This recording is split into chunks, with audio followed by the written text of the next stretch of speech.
Guys, on this edition of the Wrestling Wrap-Up, we're going to be reviewing NXT Heatwave. We're going to talk about what the heck went down with Raja Jackson this weekend, and Vince McMahon turned 80 years old.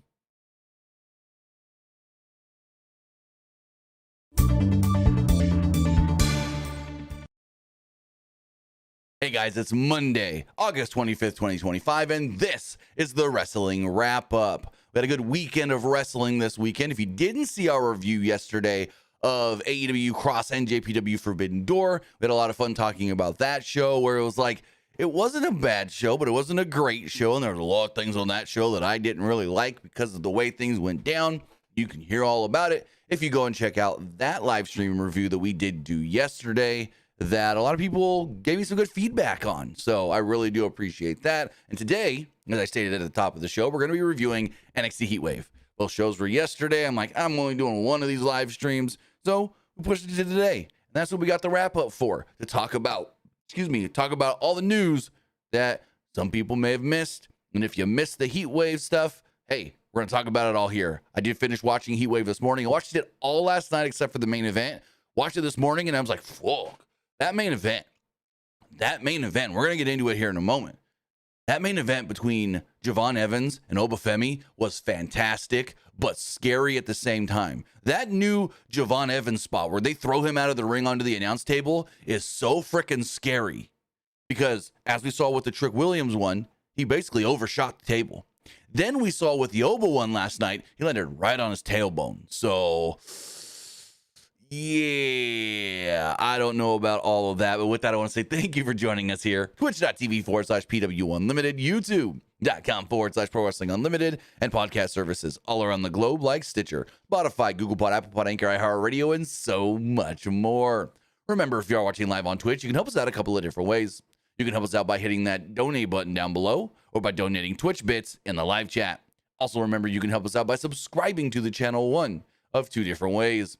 You can either subscribe with the tiered subscription, or you can subscribe with Amazon Prime, because remember, if you have Amazon Prime, then you have Prime Gaming. Prime Gaming gives you a lot of cool things like free games, free stuff for games, and you always get one free subscription to any Twitch channel you want to subscribe to throughout the month. And I greatly appreciate it if you did right here, Pro Wrestling Unlimited. Also, remember to head over to YouTube, help us out over there. Hit that subscribe button, that way you know we post new videos, that way you know we go live, and that way you know we post to the community tab. Also, remember, if you want to support us in another way, you can do so by hitting the join button. As hitting the join button makes you a channel member, and as a member, you get a badge next to your name, emotes and emojis that you can use in the live chat, access to our graphics packages, and our graphics tutorials. You can also get all of that over at patreon.com/PWU Unlimited. Also, remember, if you are watching on YouTube, you can donate a super chat, get your comment, question, or concern read live on the air, and just, I guess you could say, run the show, be the producer, pick the topics, and tell us what you want us to talk about, or me to talk about.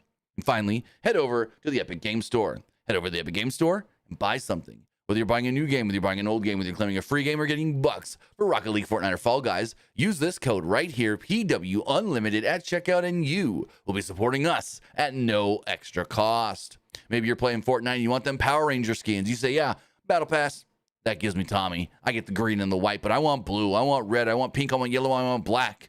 Well, you only got till the 29th to get the original 5 Power Rangers in Fortnite. Then they're gone for a while. Will they ever come back? Maybe. When you go to the store to buy them, make sure you go down to the bottom. It's going to say you got a credit code, and you do. It's PWU NLIMITED. You can do it on your PlayStation, your Xbox, your Switch, your phone, your tablet, your Amazon Fire Stick, anywhere that lets you play GD Fortnite. You can use our code to support us at no extra cost. Now, I know the thumbnail and the title of all this is NXT Heatwave, but I wanted to get the big topic out of the way, like the one that everybody's talking about, and that's Raja Jackson, the son of UFC legend Quentin Rampage Jackson. And I just wanted to bring all the latest info and news and everything on what the heck went down with him this weekend at Knox Pro Wrestling. So let me just switch this over in my news. So I'm going to actually pull up a video first. We're going to play a video here. So guys, if you haven't seen this, it'll give you some context. Let me grab the video. This will be the easiest way because there's some people that haven't seen it, but this has gotten such mainstream attention. Like, holy crud, mainstream attention. Okay, and the video I have is the wrong video. It's not from the start. Give me 2 seconds to go on Twitter and get it. Everybody's posting it on Twitter. We can find it there. I thought I had saved the right one. Basically, what happened was Quentin Rampage Jackson's son, Rajah Jackson, was at the Knox Pro Wrestling Show, which is Knox Pro in Southern California, ran and owned by Rikishi. And, well, he got into the ring. It seems like it was planned for him to get into the ring. And I guess you would say, we'll talk about the whole story and why it went this way. I guess you could say, though, he got a receipt or gave a receipt. And again, if I can find the full video now, like all of a sudden I can't find the full video anymore. But here it is. Okay, let me mute the audio. We don't need the audio.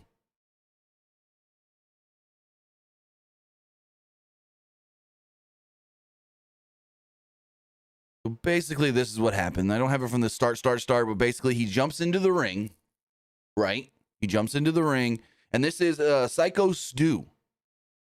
And we'll talk the backstory of what exactly went down throughout the day with the two and why it led to this. But this is what happened. Jumps in the ring, slams him down, and as you see here, let's rewind that for a second. His head whips off the mat so hard, he's probably knocked out right there. But Jackson then starts throwing punches. A total of, I think, 21 to 22 punches connected with the face of Stu before they try to pull him off, and he keeps punching and punching and punching and punching. Then they eventually do get him off Psycho Stu. I think I'm saying that name right. SYKO Stu. And so as far as the story does go, he was streaming, and you can't just say, well, how do you know it's true? How do you know this is exactly how it went down? Because some are going to go, you got a source there that told you all this, or who are you listening to? No.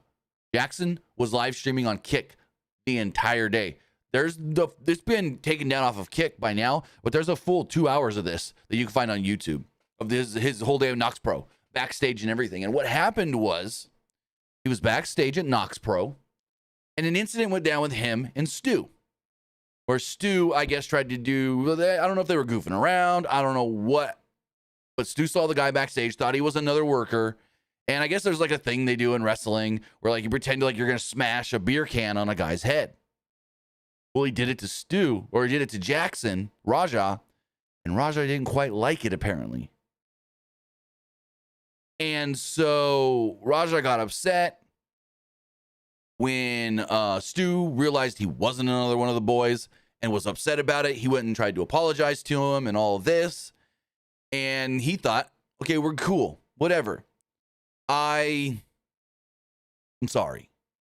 He thought everything was good. He apologized. Jackson said it's okay. Then another wrestler, AJ Mana, went to Jackson and was like, hey, you're supposed to do a thing in the ring later, right? You can get your receipt. You know what that means? And he tells him what a receipt is. Hitting him back, basically. And so Jackson is now under the impression, oh, so he fucked with me. They want me to get him. Like, I can get him back now. And so Jackson gets in the ring, as we saw in the video, picks him up, slams him. And slams him so hard, I think he was knocked out from the jump. I think he was knocked out from the slam there.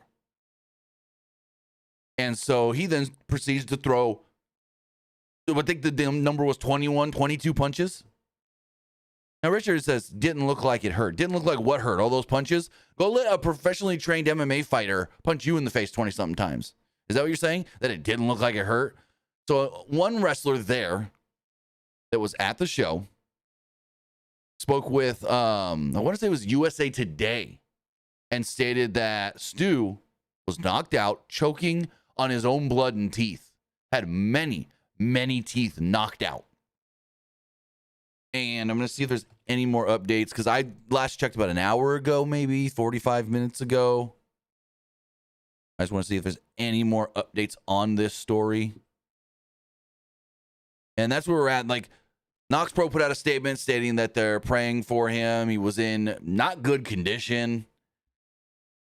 And then his brother, like one statement came out. They made it sound like that he was released from the hospital, but was still in critical condition. But then another one from, I think, his brother came out and stated that no, he's not doing well. So let me see.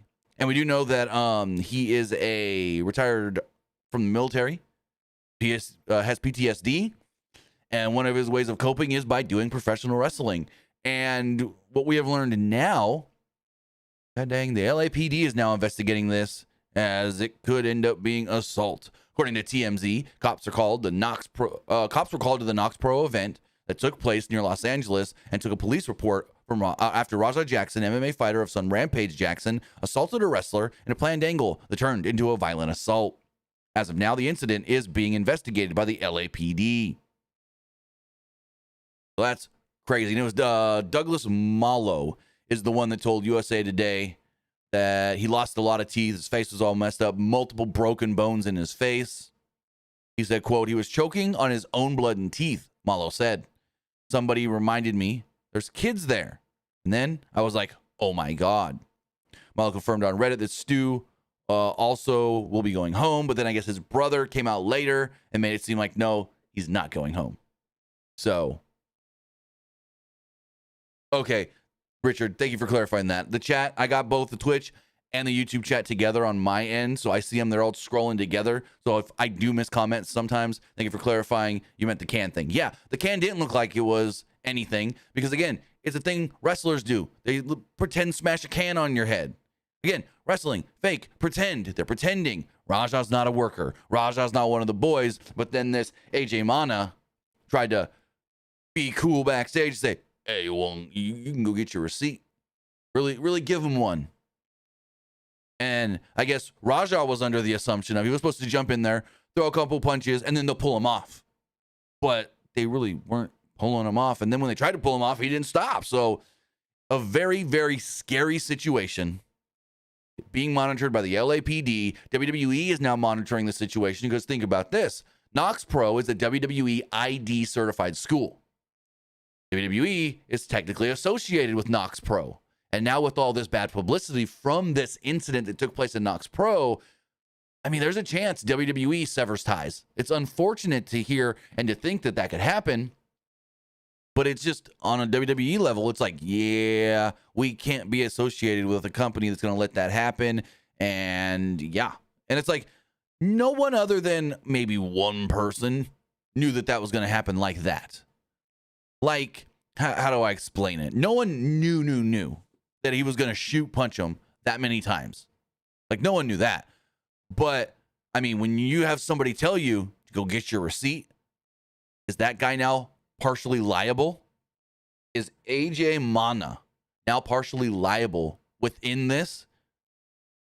If Raja Jackson gets, charged with assault, could AJ Mana also get in trouble because he's the one that told him, oh, no, you can lay it in. Get your receipt because he screwed with you. You know what I mean? That's the other question. Now, is Mana going to get in trouble? Could Mana get in trouble?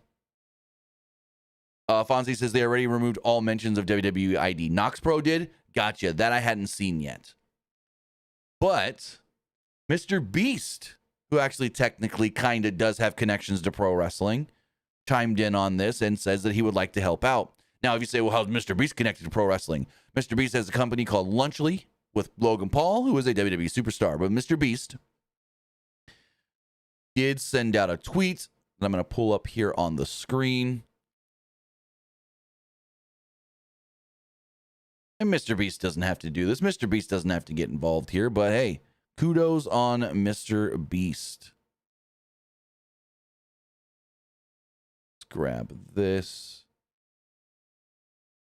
For some reason it's not wanting to pop up on the screen. Here we go. Now it's working. Mr. Beast did send out this following tweet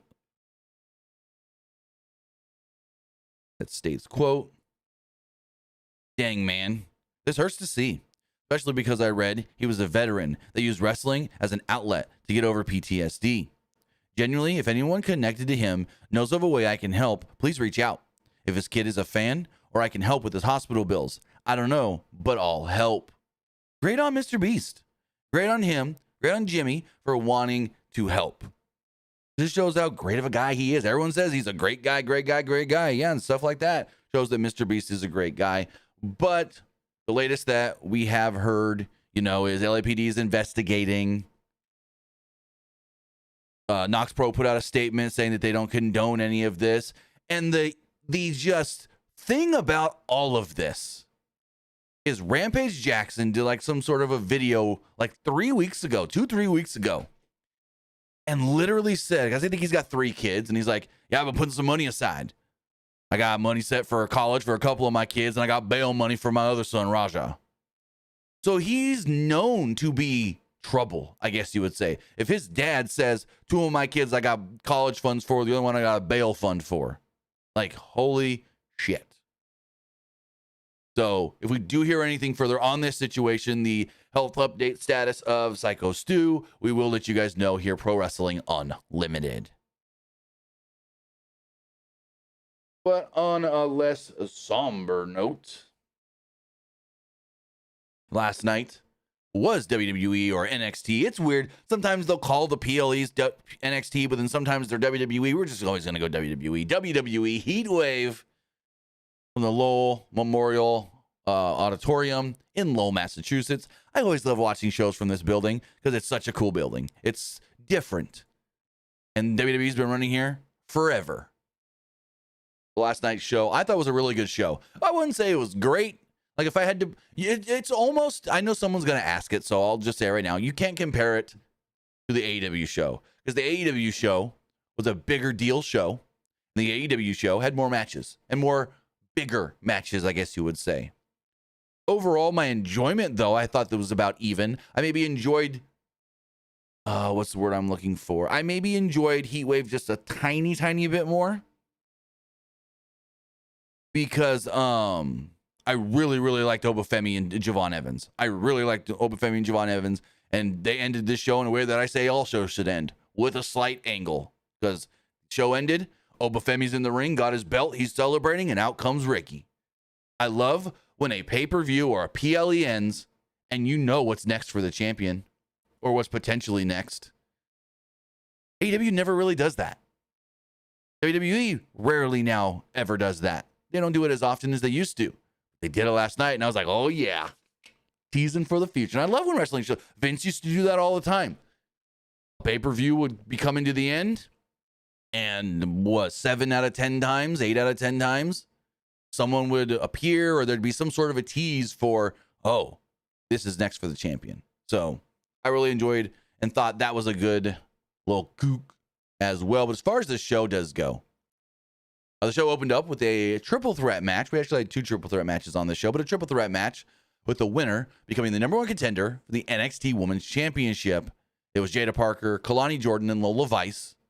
And we did learn later on in the show that the report from, I want to say it was Post Wrestling last week, that NXT will be running No Mercy in Fort Lauderdale, Florida on September 27th is officially happening. And that is where this women's title match will be taking place, where Lola Vice will be challenging JC Jane for the title. So it will be at No Mercy. But as far as the match does go, the match started off with Vice and Jordynne teaming up to kick Parker out of the ring. Vice and Jordynne then went back and forth as it's typical WWE triple threat. You get one person out, you then have a small singles match. Then you get somebody out, someone comes in, you have a small singles match.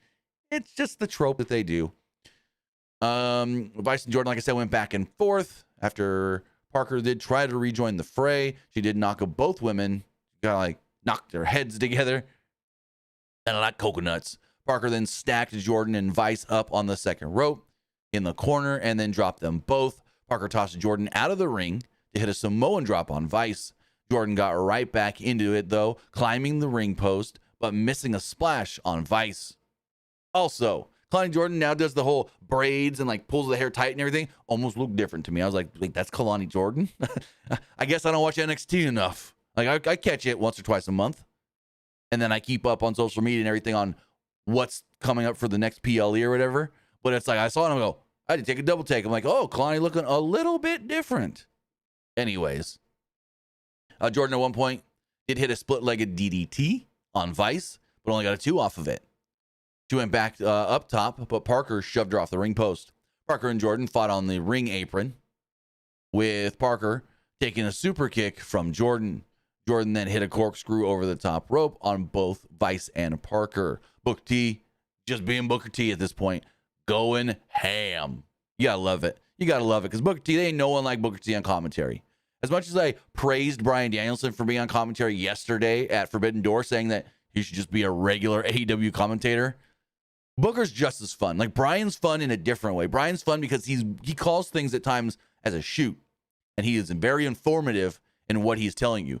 Booker's just out there also calling it as a shoot because he's just having fun, living it up like he's at some party with his boys. And then you got Vic trying to wrangle him. Don't ever break these guys up. Keep Vic Joseph and Booker T together. Also, no Corey Graves because he's overseas. He's doing Raw tonight. At one point, Parker and Jordynne continued to battle in the ring, and Vice joined in, literally kicking Parker right in the butt. Jordynne and Parker then went up top under the turnbuckle when Vice scooped them up.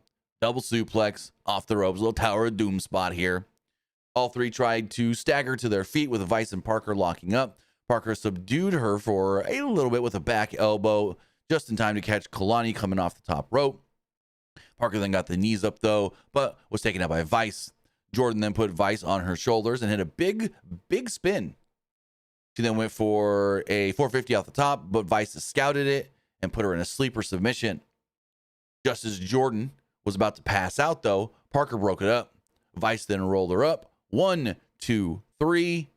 We got our new number one contender in Lola Vice. So on September 27th at No Mercy in Fort Lauderdale, Florida, it's going to be Lola Vice challenging JC Jane for the NXT Women's Championship. I thought these three worked very well together. A little clunky at times, but what do you expect from developmental, you know?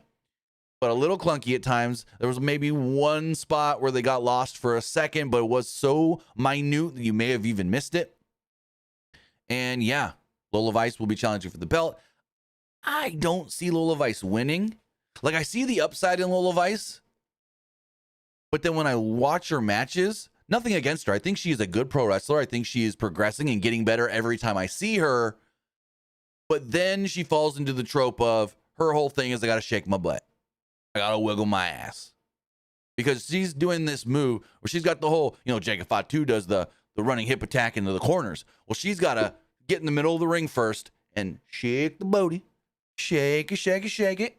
And then she can do her move. And she does it like 2 or 3 times within the match, where she stops what she's doing while her opponents are down. She's got to shake her butt and twirl around, and then she can do her move. Like, Mickie James tore into that one girl on LFG for her gear because, her generation fought to not be considered sexual. What does she think about Lola Vice? Just saying. Mickie, just saying. What do you think of this? Where her gimmick is I got to shake my booty before I can do my big move. I don't know. That's my one trope with Lola Vice. It just gets a little annoying when she's always over there just shaking her ass all the time. Like, no, you're wasting time. Your opponent could be recovering. So, come on.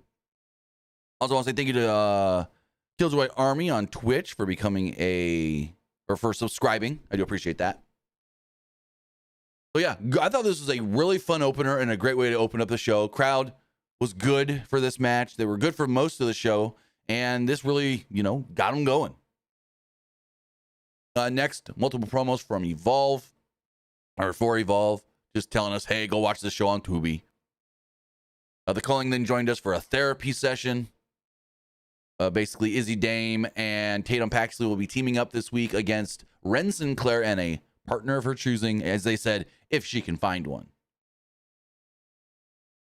So in the NXT Tag Team Championships were on the line. Hank and Tank versus 2 members of Dark State. This is one of the low points of the show. I'm just going to say it. This Dark State ain't doing it. This Dark State ain't it. You want them to be this scary heel group that's all big and brooding and they can beat everybody up? I don't know about that. A lot of them are just really green and not all that great. And so when they're in there working with a lot of other really green people, yeah, it's not. I wouldn't say this was a horrible match or anything, but it was a passable match. It was all right. This was the first title match of the night. So it was Hank and Tank. Oh, and okay, I wrote my notes weird. I wrote Hank and Tank versus members of Dark State, and then I wrote something here that doesn't make sense to me. But okay, it was Osiris Griffin and Dion Lennox who actually worked the match. Gotcha. So Hank and Tank were on fire early on, off the top with the quick tags, heavy work on Dark State, a quick double team on Tank from Griffin and Lennox, though, that changed things up into their favor. All four men then entered the ring, and a brawl broke out. Hank and Tank took out Griffin and Lennox. Then they hit stereo dives through the ropes to take all four members of Dark State down. Remember, there's still two more at ringside. Once things then settled down, Hank and Lennox kind of reset in the ring and fought it out. Hank went up top, but Lennox pulled him down and beat him on the steel ring steps. He bounced Hank's head off the ring apron and tagged in Griffin, who, well, felt that he needed to just do the same thing again. Multiple times. I'm like, guy, come on. We just got the spot. Now you're supposed to advance from the spot, not just do the same spot your partner just did. Come on. And again, that's inexperience working with other unexperienced. Hank then got an elbow into Griffin's gut, and then he tried to crawl for the tag, but Griffin got to him, though, preventing the tag and hitting a big power slam. Lennox tagged in, and the two sent Hank into the corner face first. So Sugars climbed up and tried to cause a distraction on the apron, but Tank took him out with and then hit a bubble bomb on Lennox on the outside. Hank took a beating from the three members of Dark State, while Lennox hit a spine buster on Tank. Griffin and Lennox then isolated Tank in their side of the ring, trading quick tags until Tank fought off and hit a swanton from the top on both men. At one point, Hank dodged multiple attacks on the outside and got the tag from Tank. Hank hit a boss man slam on Lennox, then splashed the remaining three men to the outside. The shirts came off of Hank and Tank, and it looked like things were going. They were rolling it up. Big slam on Lennox. James then pulls Hank into the ropes, crotch first, though, which allowed Lennox and Griffin to hit their doomsday device and pin him to not just win the match, but become the new NXT Tag Team Champions. Yes, you heard me right. Dark State are the new NXT Tag Team Champions. Now, it wasn't explained, and probably commentary doesn't know. Is it Freebird rules? Is it any two members of Dark State can defend? That's typically what WWE does in this kind of thing. Any two members can defend the belt, not just Griffin and Lennox. So, see how it goes, but I don't know. Dark State with the tag titles, I wouldn't have done it. At least not now.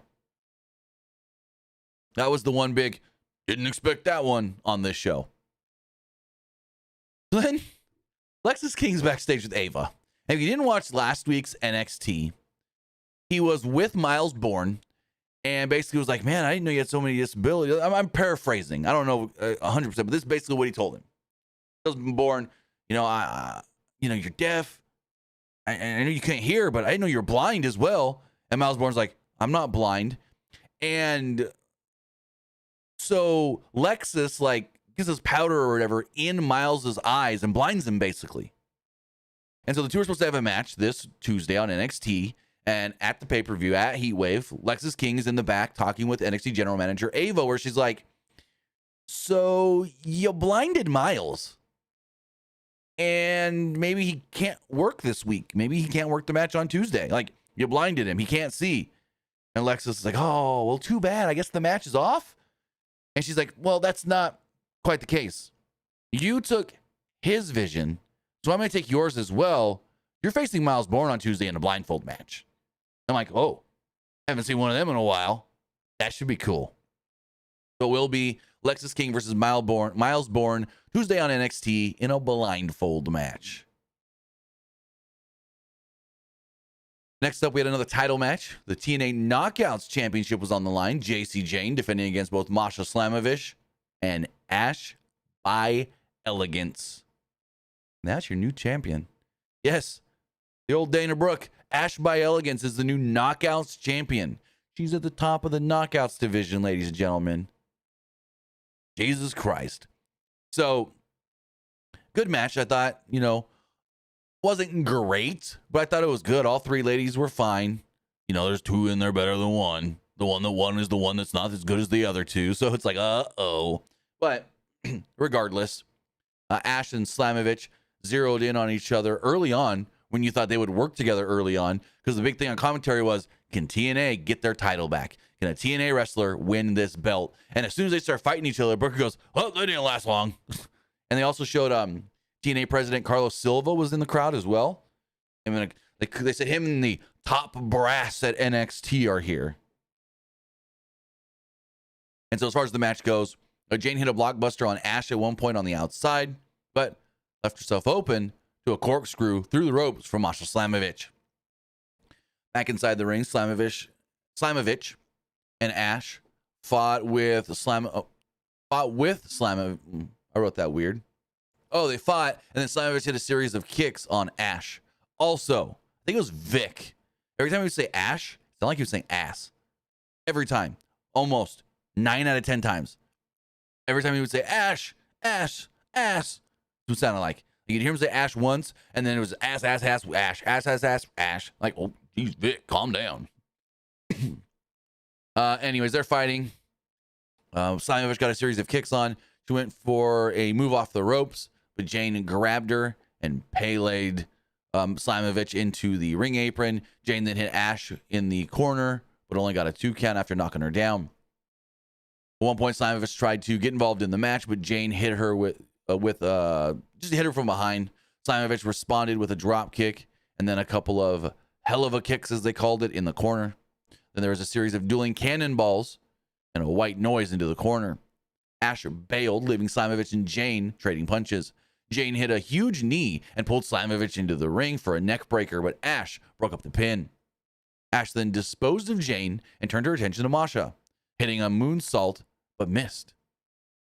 Jane was right there with one of her own, though she only got a 2 off of it. Jane put Slamovich on the ring post and hit a big Hurricane Rana, followed by a big kick. Ash then broke up the pin, though, with a Meteora off the top. This looked really good. Fatal Influence then... So she went for the pin on JC Jane, but Fatal Influence grabbed her foot and put it on the ropes, causing a big shouting battle. The Elegance brand and Fatal Influence. The referee then saw Fatal Influence do it and was like, no. We're having any of that. You two, out of here. And they get all mad. And you hear one of them, I think it was maybe Nix, goes, why do they get to stay? But Slamovich tried to take the advantage with all this confusion and distraction. Tried to go for the quick pin, but Ash did kick out at 2. Ash then took out both women on the outside and dragged Slamovich back inside, but ate a kick.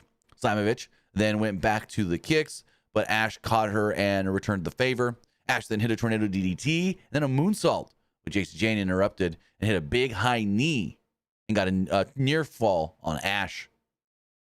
As we come down to the finish of the match, Jane hit a rolling encore on Slamovich, but the Elegance brand pulled JC Jane out of the ring.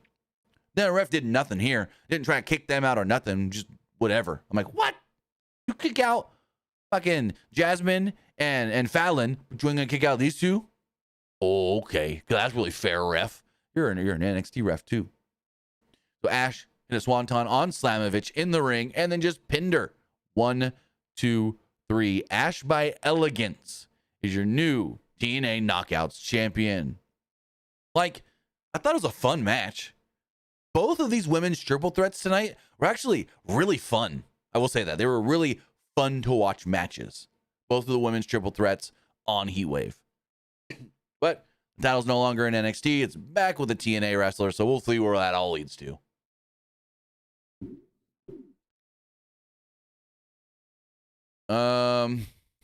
We got some hype up for WrestlePalooza.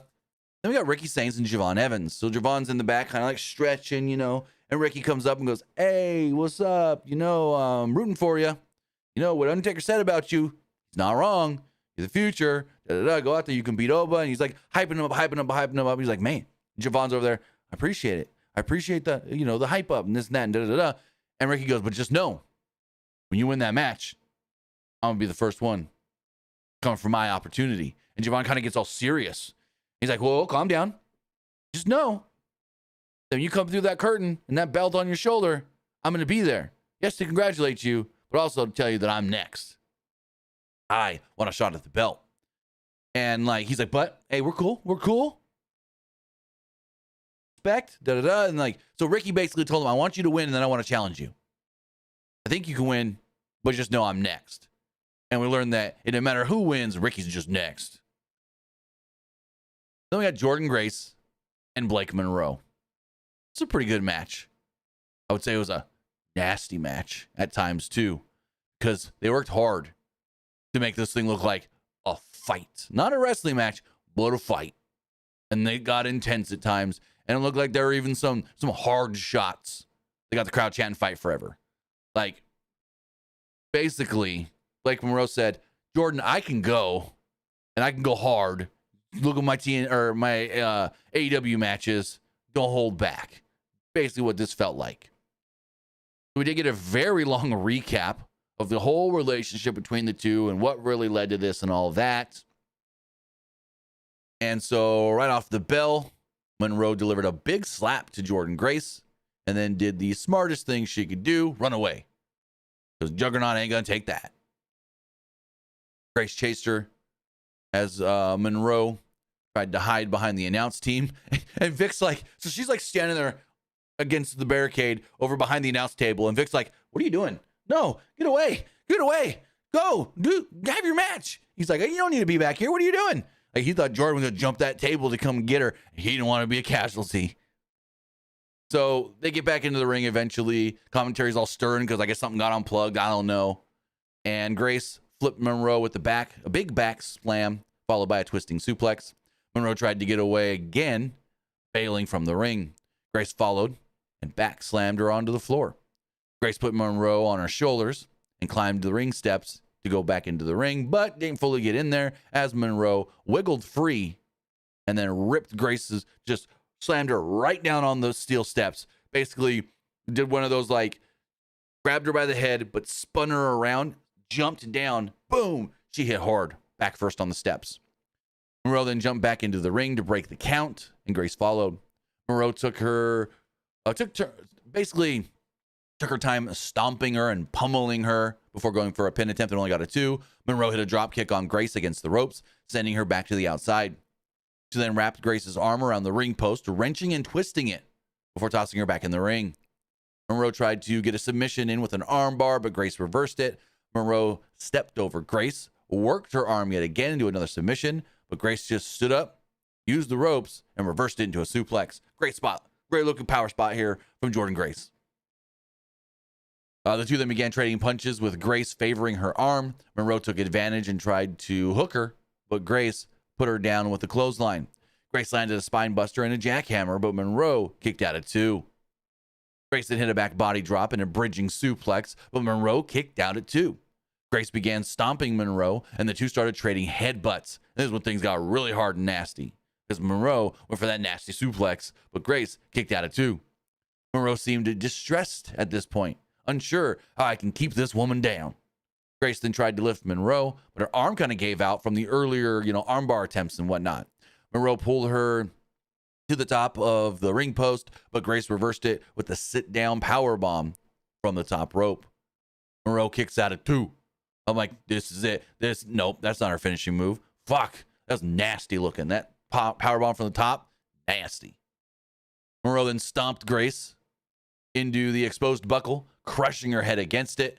Monroe then hit a DDT and pinned her to pick up the victory. So there you go. I thought it was a really good match. I thought these two worked so well together. This was more than just a match. It made it look like a fight.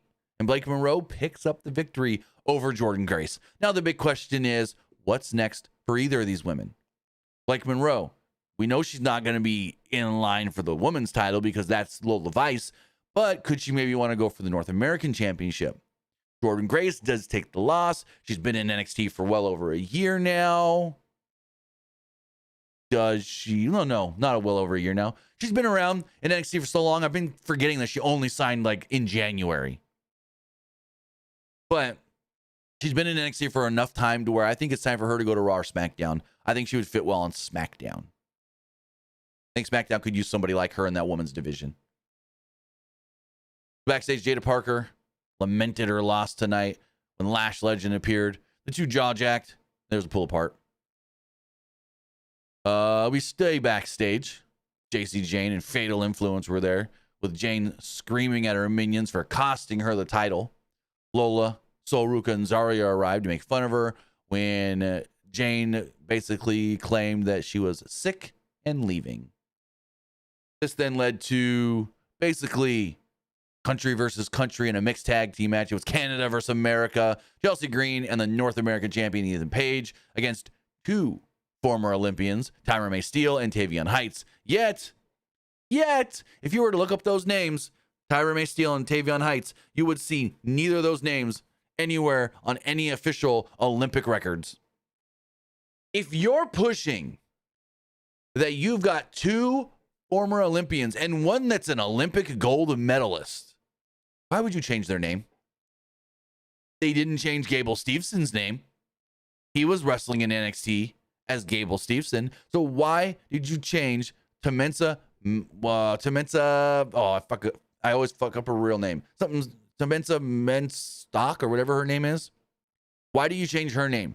Olympic gold medalist. When you look up Tyra May Steele, it ain't gonna come up Olympic gold medalist. It's just gonna come up WWE superstar. And then you're gonna go, wait, what? That's not the same name. Is that a different person? Is that a different girl? Especially since coming to WWE, Tyra May Steele has bulked up and put on more muscle than when she was in the Olympics. So she almost looks a little different now. So just saying. I think it's dumber than dumb that they changed her name. Especially hers. Like Tavion, cool. I didn't even know he was an Olympian until recently when they really started pushing it. But like her, we all know that she's an Olympic gold medalist. She comes out with the fucking medal. Dumb. Stupid.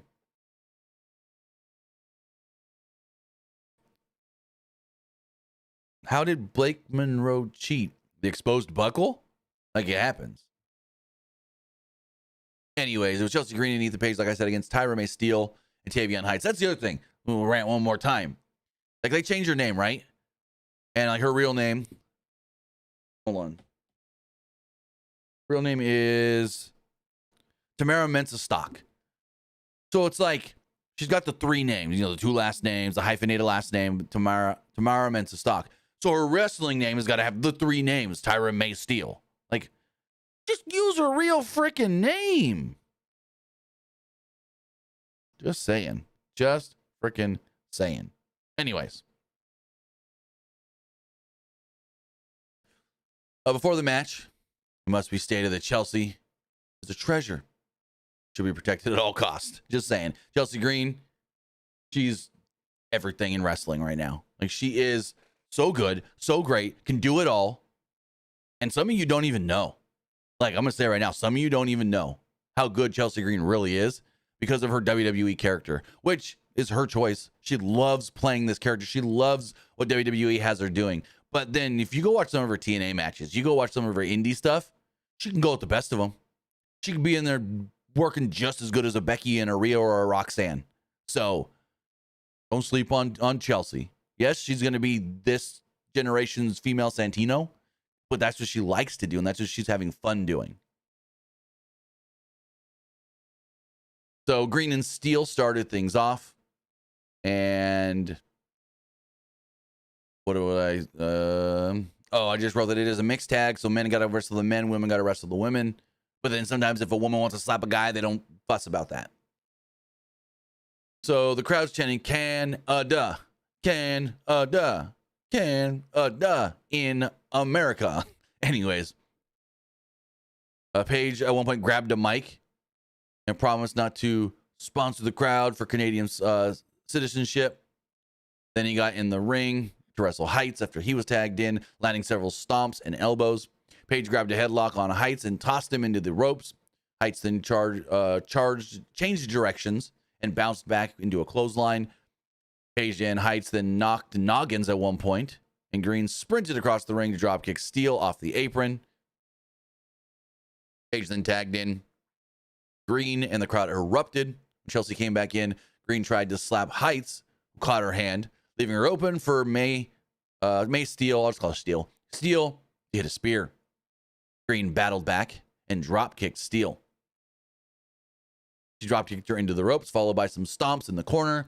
Green then tossed Steel into the ropes, but Steel used it to her advantage, and the two collided in the center of the ring. Also, you could tell how green Tyra May Steel is because they kept this match super simple. Like, this was a very simple match when it was Chelsea and Steel. Like, dummy proof. No offense.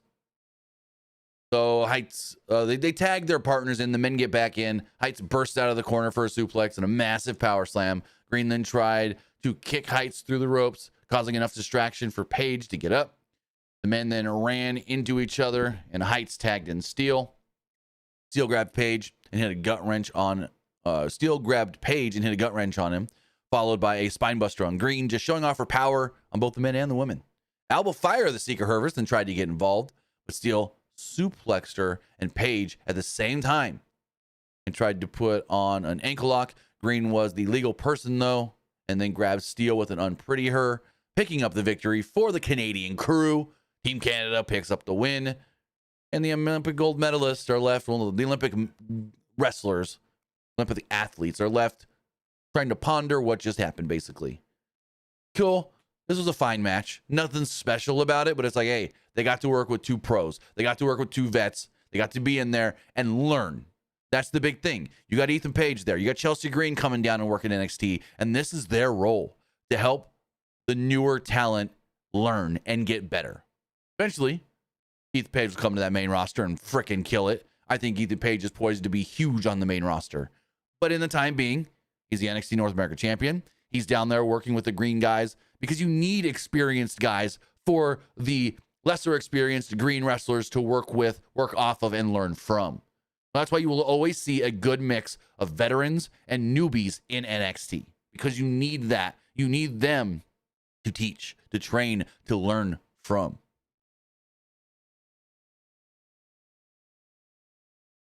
Esports Gaming Rules. Nox Pro did put out a statement about that.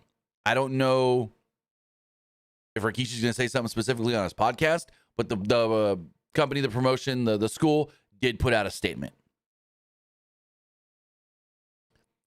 So backstage, Oba Femi was approached by Josh Briggs. Briggs said that the grind of being champ is wearing Femi down. Femi responded by saying, quote, "Thank you for your insignificant opinion. Now leave." So Ava, this is an interesting one. Ava was joined by Sol Ruka and Zarya. I'm pretty sure Zarya was there. And they, well, announced that the speed titles, or at least her speed title, is moving to NXT. Sol Ruka, the current speed women's champion, will be facing somebody for her title at No Mercy. There's going to be a little mini tournament like we've seen with Speed. And it's going to be one representative of NXT, one representative of the main roster, one representative from AAA, and I think they said one representative from TNA. So that should be interesting. I assume these matches all take place on NXT leading up to No Mercy, but we don't know that yet either. So that is the future of the speed titles. They're coming off of Twitter, coming off of X, and they're going to be on the shows. No word on if they're going to do the exact same thing for the men. But now we think, okay, I'm going to look at the roster here. Who could be the representatives in this tournament for their brands? So if we pull up the WWE roster,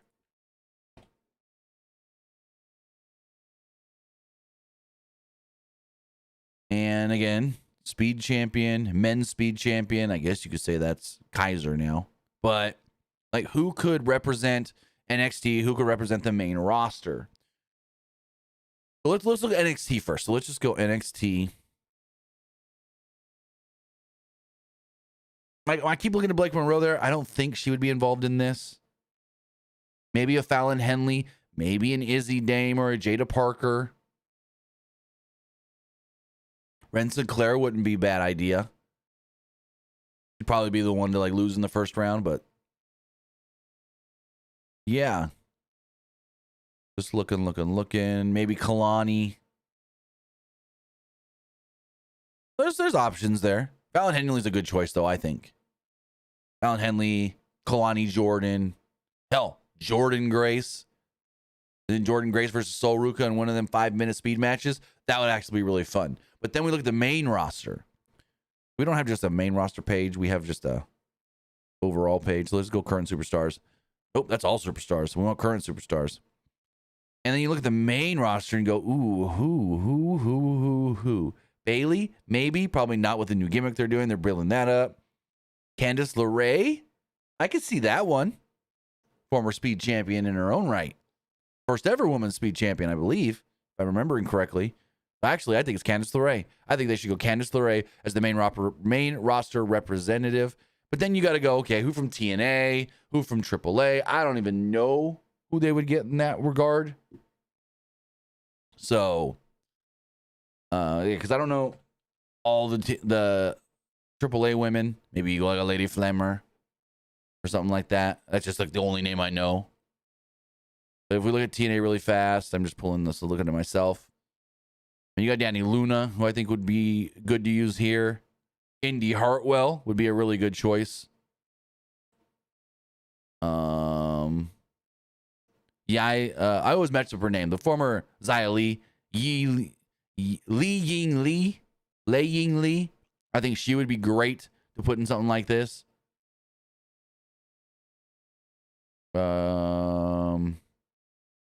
Rosemary would be fun here. Tasha Steelz, I think, would fit very well. Maybe Tessa Blanchard, probably not. No, I don't think WWE would use Tessa Blanchard. But we got some good options here. I got about 4. Xia Brookside, Tasha Steelz, Indy Hartwell, maybe a Danny Luna.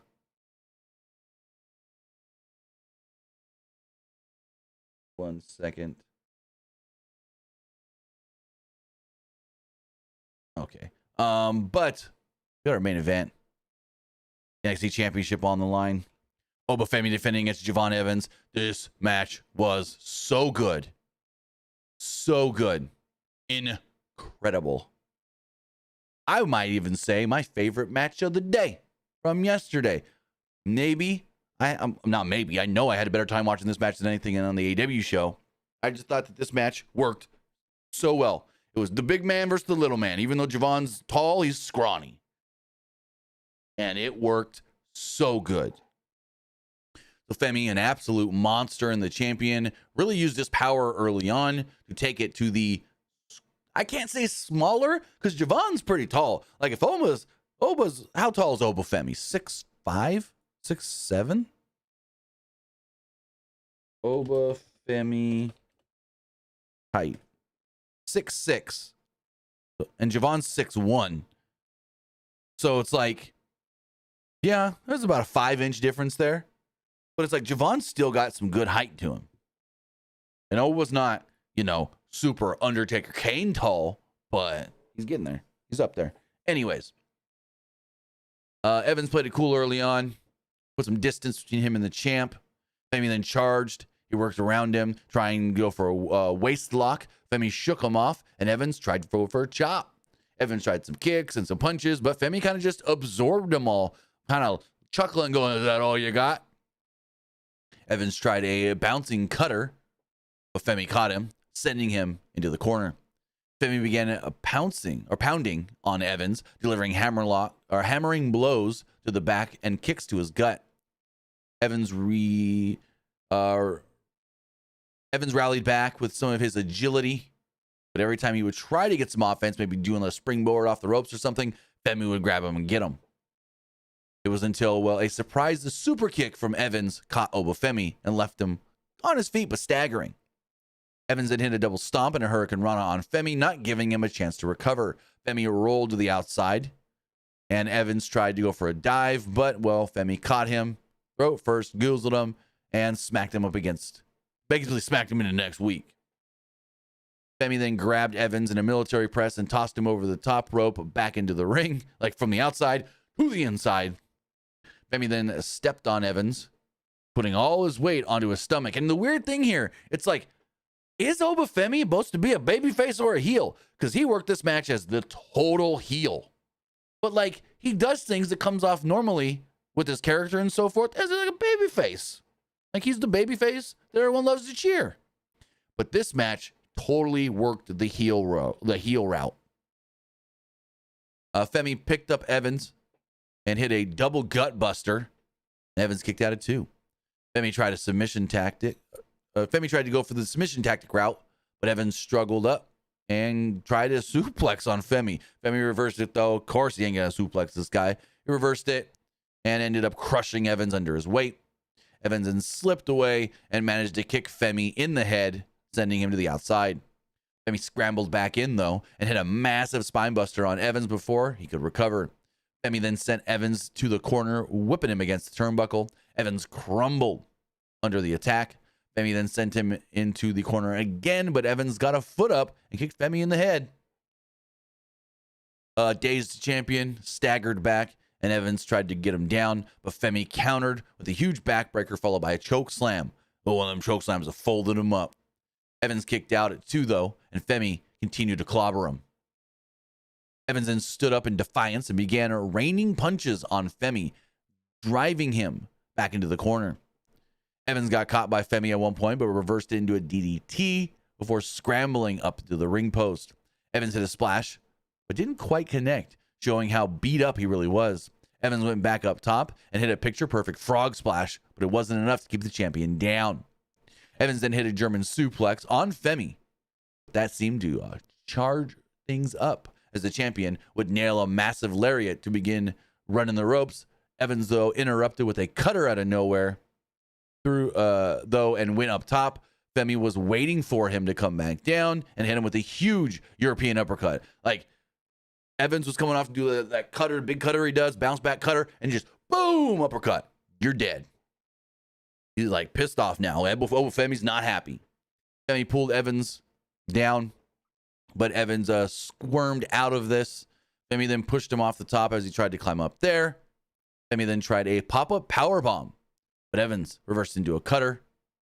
There's a second ref that showed up as Femi is down. So I forgot to mention, the first ref gets knocked down. He's not like knocked out or anything, but he gets like knocked out of the ring and doesn't recover right away. So they immediately send a second ref down. Oba Femi gets taken down with a cutter, and the ref runs in. 1, 2, 3. You think it's over. But the original ref, who is the lead referee of NXT, well, they do a wide shot of so they get a good shot of the referee first counting 1. As he's coming down for the 2, we get it cut to a wide shot, and we see that over the referee yelling, stop, stop, no, no, because Oba threw his leg out under the bottom rope, which just counts as a rope break. And so whereas and I don't know if this was a reactionary thing or not, whereas in the AEW World title match with MJF and Hangman, they did a spot with foot on the ropes, ref counts the 3, but is it really counting? It didn't. That was the dumbest fucking spot in the match. So what they did here was they had a second referee come down, count the pin 1, 2, 3, but the original ref says, no, it doesn't count. He jumps in, tells the other ref, you can go, I'm fine, but this match is still going, because that was technically a rope break. And I loved that it wasn't just the ref jumped in later and said the foot was there. No, we see him at 2 yelling, stop, no, it doesn't count. Femi's foot was under the ropes. So I like this. I thought this was really well done, and it did lead to the finish. Femi picks up Evans and just grabs him, puts him over his head. He's just holding him like a baby, throws him over the top rope. Evans flies, crashes tailbone first into the announce table. Evans is then dragged back into the ring. Femi hits him with his fall from grace powerbomb. 1, 2, 3, pins him. And there you go. Oba Femi, and still NXT champion. Oba Femi's in the ring. He's celebrating. Ricky's music plays. Old Ricky Saints comes out, gets in the ring, stands toe-to-toe with the champion, and says, I'm next. And I think that could be a really good match. Oba Femi versus Ricky Saints, I think could be a lot of fun. And other than, like, I didn't think Javon was going to win tonight. I know so many people are like, crown Javon, crown Javon, crown Javon. I just don't think it's time yet. Give us a little more time to breathe. But I think Ricky is someone that I could see beating Oba Femi. Because I think it's only a matter of time before they call Oba Femi up. I think Oba Femi's main roster before next year's Rumble. Maybe before next year's Mania, but probably before next year's Rumble. Or at next year's Rumble. And so you need someone that you can get the title off of them and that could lead the brand. And I think Ricky Saints is that. Ricky Saints would be a great NXT champion. So whenever this match does take place, maybe No Mercy, maybe they do it earlier on TV, but I think there's a good chance, and this is just my opinion, it'll be a good chance that a WWE crowns Ricky Saints new NXT champion. But overall, that was a really good show. It was one of the lesser, hey, if you missed it, NXT shows. But if you watched it, you probably had a good time like I did. So kudos to all that. We do got one more news story we're going to talk about. But before we get into it, we got to hear from our sponsor. Does the summer heat got you sweating through your shirt before noon? Maybe it's time to chill with an AECOOLY handheld fan. This pocket-sized powerhouse is your secret weapon against scorching temps. Whether catching rays listening to music or just looking to get a great tan, it brings the breeze right when you need it. With 3-speed settings, a rechargeable battery that lasts up to 10 hours, and a whisper-quiet motor, the AECOOLY fan delivers cool comfort without the buzz or bulk. Toss it in your bag, clip it to your desk, or have it right by your side at all times. It's compact, stylish, and oh so convenient. So why melt when you can breeze through summer? Use our link in the description below, scan the QR code on the screen, or head over to pwunlimited.co/AECOOLY. That's AECOOLY now for cooling in the palm of your hand. And we're back with that. Yesterday was Vince McMahon's 80th birthday, and a lot of WWE names were at Vince's birthday party. Yeah, a lot of them. Is this why R-Truth missed SmackDown? He didn't fly to the wrong Dublin, go to Dublin, Georgia. He went to NYC to celebrate Vince's 80th birthday. Mike Johnson of PWU Insider writes the following. Vince McMahon celebrated his birthday yesterday with a big party thrown at NYC's Gotham Hall. Among those in attendance were Kane, The Undertaker, John Cena, Gerald Briscoe, Michelle McCool, Sheamus, Bruce Pritchard, JBL, Sergeant Slaughter, Shane McMahon, and R-Truth, Ron Killings, among others. The word making the rounds among WWE circles is that WWE Celebrity Hall of Famer Kid Rock and AC/DC performed at Vince's 80th birthday party in New York City at Gotham Hall. Apparently, the party took place on Saturday night, and we were told that there was another musician, but have not been able to confirm exactly who yet. We are told security for the event was very tight, and that most in attendance at the event did not stop for photos or autographs when spotted entering and exiting the venue in NYC yesterday. Now, we do have a video we posted on our social media that's been making the rounds of, I think, them leaving this party. Because we see Vince walk out. He's got, like, security with him or whatever. He's got guys. He's got, like, a car that they're putting him into, and there's like 3 or 4 guys there around the car, and then the car leaves, and then we see JBL come out, we see Bruce Pritchard leaving, we see Gerald Briscoe leaving the building as well. So yeah, a bunch of names from WWE. Again, Kane, Undertaker, Michelle McCool, John Cena, Gerald Briscoe, Sheamus, Bruce Pritchard, JBL, Sergeant Slaughter, Shane McMahon, R-Truth, all there to celebrate Vince's 80th birthday. Now, I don't want to hear they all support Vince, so they want him back in WWE thing. I don't think it's that. I don't think any of them think that it's the right call. I'm not going to speak for any of them, but, business-wise, you would think that they would think that it's not the right move. But with that, guys, I just thought that was a very interesting story that we would wrap everything up on, because it's the wrap-up, and we're wrapping up here. Raw starts in 30 minutes. Well, 37 on Netflix. Don't need a VPN to watch Raw on Netflix, and watch it early. With that, we do know that tonight's Raw does have 4 matches on the card. No, 4 things on the card. Roman Reigns is opening the show. See if I can remember off the top of my head. Roman Reigns is opening the show. Nikki Bella has called out Becky Lynch. Kofi Kingston will face Penta. And Roxanne versus Rhea is also taking place. So with that, guys, I want to say thank you for joining us here. Twitch.tv/PWU Unlimited. YouTube.com/Pro Wrestling Unlimited. And podcast services all around the globe, like Stitcher, Spotify, Google Pod, Apple Pod, Anchor, iHeartRadio, and so much more. With that, we'll be back in, I guess you could say, just a couple of hours live for the Monday Night Raw review. Ooh, I got to reach out to Luke and see if he's on that or not, because it's an early show. But with all of that, We'll be back live in just a couple of hours for tonight's Monday Night Raw review. So have a great time, have a great day, and we'll see you next time. Have a good one, guys.